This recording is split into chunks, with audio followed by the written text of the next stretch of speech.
Assalomu alaykum Sulton Fasod obunachilar. Mana bu Rishtondagi uyimiz ham bitib qoldi, xudo xolasa.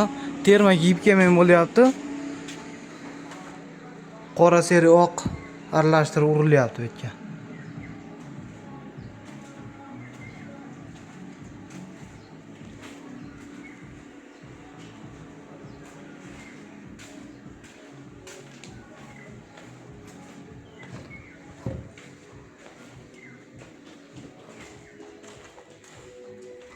Xudo xolasa bugun ustalarimiz ham tugatadi. Bemalol mashinasi bo'ladi. Bemalol karcherda usangiz ham bo'laveradi. Nima qilsangiz ham bo'laveradi. Mo'yishlik material terma kiyib kelmay bo'lyapti. 1 kvadratini 160 ming so'mdan bitirib beryapmiz bu yerda.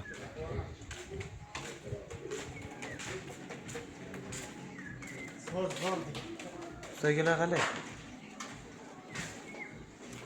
Xudo xolasa bu uyimizni eski holatini ham qo'yib boramiz. Yo boshi yo oxiriga qo'yib qo'yamiz bu eski holatini.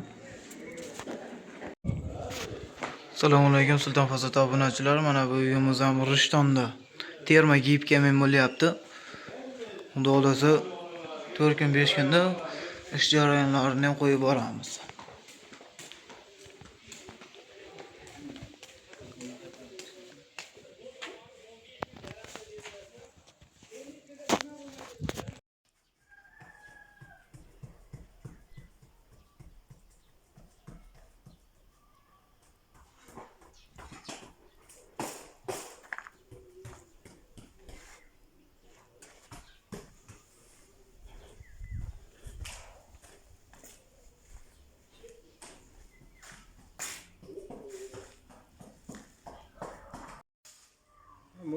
Mana shu oqarib turgan joying qolgan bir aytishga.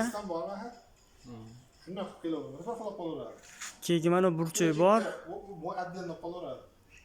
Keyin uni burchak turibdi. Bo'ldi shu. Bu burchaklarga endi bitta kusoycha bor, o'shani ishlatib qo'yamiz. Asosiy mana qolib kelsing.